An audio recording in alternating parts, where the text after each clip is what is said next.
Welcome to Still Plays Galaxy of Heroes. This is a Conquest video, and today we are looking at Sector 3 with our general format being, we're looking at the feat progress that we made, the squads that we were utilizing to pursue those feats, and then looking at the data discs that I collected and what my options were, and then the boss nodes and the overview of how I approached those and the feats. With the global feats prior to the start of Sector 3, I thought we would be knocking off almost all of these today, and we only finished 2 of them, with Gungans and Challenge Path. Master Qui-Gon surviving, we did get close. Imperial Remnants, I don't even know if we used any of them. Stagger, barely any change from yesterday. I think we were at like 64 yesterday. Night Sisters is the only one where we did make some meaningful contributions. They were being utilized a decent amount through this sector. With the sector feats, this is another tough one where we didn't get as far as I was hoping to. Geonosians, I'm just ignoring that one because I got Gear 12 Geos. Maybe with the right discs afterwards we would be able to do it. Today, right now, that was an annoyance. Evasion Up was the only one we finished, and Acolyte and Retaliate. Those were just tough ones because you can't work on those simultaneously. Like Retaliate, that's Gungans only. Acolyte, the only meaningful way to do that without Great Mother in the game is to put her onto an old Talzine squad, and you're only doing one of those each battle. You can't do more than one a battle, and there's not enough nodes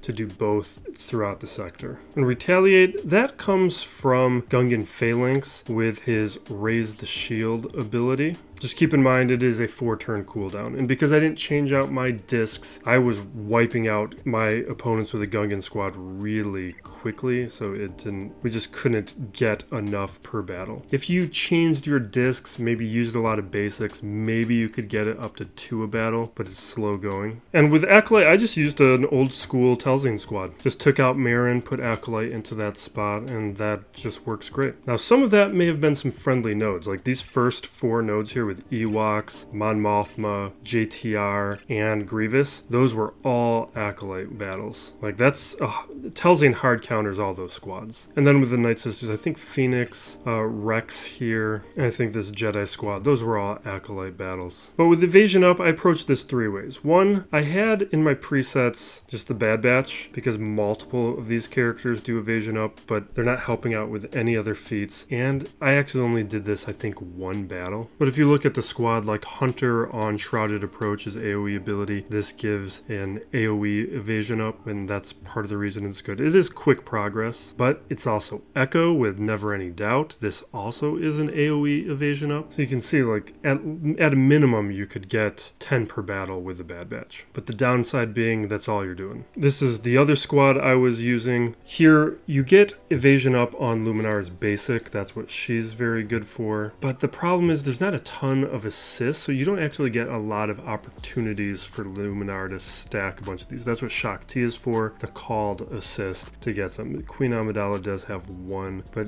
I was only getting like maybe 5 a battle, plus or minus. Although there was 1 boss node where this did work out. So check out the boss node battles where you can see some of this. And this was the other team that I was using. And this gets you a bunch of evasion ups, because you can just keep calling Luminara with inherited teachings with all of those assists, and then she's getting evasion up every single time. So as long as you're managing all of this correctly, and you could swap out different characters in this squad, like with GK, and get some mass assists that are contributing to that. Master Qui-Gon is here though, just to contribute towards that global feat. But actually, I think several times I even forgot to put him in. I probably would have completed Master Qui-Gon surviving today had I more consistently put him in. And of course, Geo feat. This one I might be skipping. I just don't know if I care enough.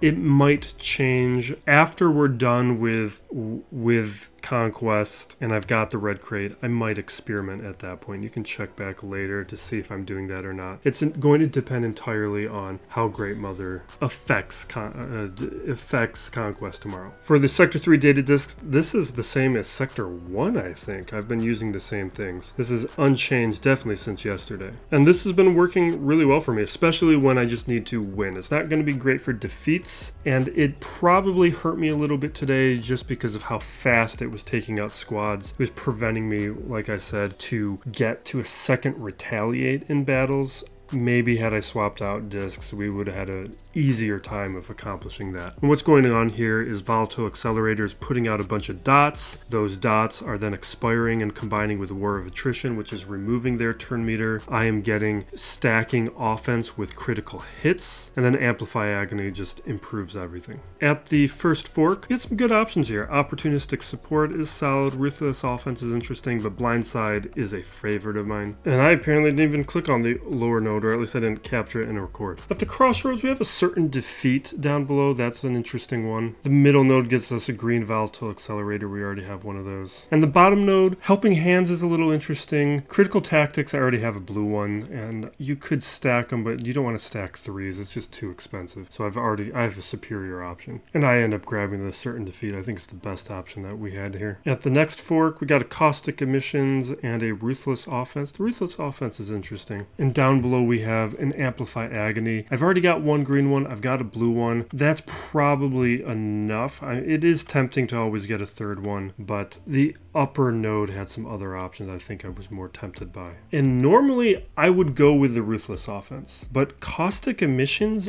I grabbed it because I'm just thinking about how this War of Attrition purple disc has been working for me, how it's already working with Volatile Accelerator, and I want to stack that stuff. And in case I do want to go for that Geo feat, I could see that being useful. With the final node, no great options here. Like Assertive Command doesn't stack, Savior is meaningless to stack. So I ended up grabbing Evasive Technique, even though that's not one that I use. It's just no other real options. And the first one of Sector 4, I don't know where my footage is of what the options were. It was all junk, that's why I grabbed this one. With the middle boss battle, the Morgan Elsbeth surviving, we're waiting until Great Mother is in the game. I'm sure somebody's found another way to cheese it, but I want to try it with Great Mother. Captain Enoch is how we got through it for the moment. You can see we had about 50% on the Remnant squad, still recovering from the day before. But this squad is so awesome, it didn't really matter. So with this squad, I knew just all these remnants would be stacking the Blight and decaying. I want to focus on Radis and take him out. So all my attacks are going there. And he went down way faster than I thought he would. Then it's just bonus attacks. You can just see, like, this is I forget if he's a 3-star or a 4-star, but that's a Gear 11 Paradia, and he's just not having a ton of issues taking out those enemies and getting those bonus turns. With the final boss, we've got Queen Amidala surviving, and this is where Luminara comes in to help out with that Evasion Up feat, and then we have support units. And I'm working with 70%-ish stamina on the Amidala squad. I've got Shock T in here for those assists on Luminara, like I was mentioning during the feats portion of this video. We'll jump to the big screen for this one, because it does take a minute, but that's also why we were able to do a bunch of Evasion Up here. Looks like I need to adjust the location of this slightly.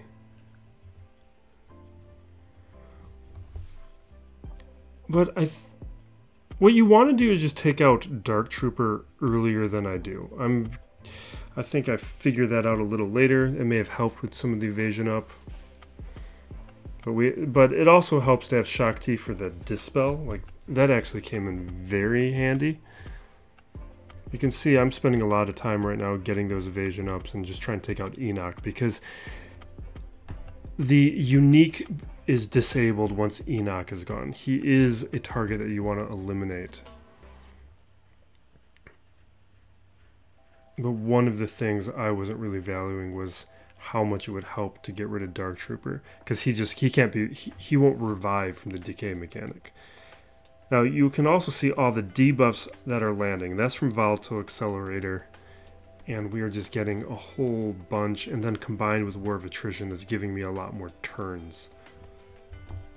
Especially when they cleanse, and every time those debuffs go away, I'm getting turn meter.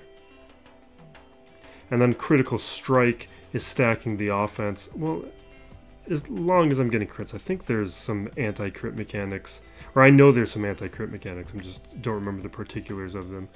But once Enoch is gone, this team falls apart.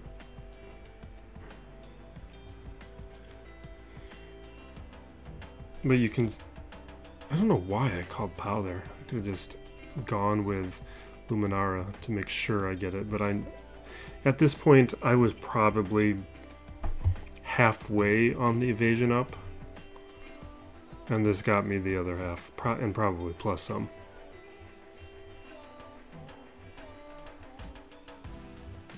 I do have a good Cadme squad though. Like I do have Master Qui-Gon and Pow at Relic 9.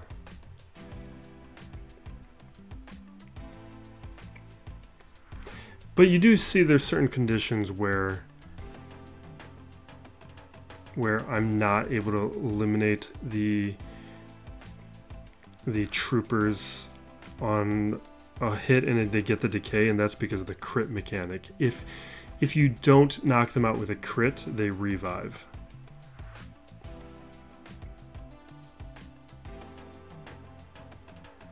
Now for the no supports, I did attempt the DTMG Zerg with the remnants to take that down. It just wasn't working for me, and I got annoyed, and I just decided, fine, I'm going to knock them out with rebels, because they have huge crit mechanics that were going to just counteract what was going on with Enoch's squad. And I think I start with Enoch, but really what you need to do is, and I guess I switched pretty early, just take out Dark Trooper quickly. You can see me trying to manage turn meter in a couple places, but as soon as Dark Trooper's gone, now it's all Enoch all the time until he's gone.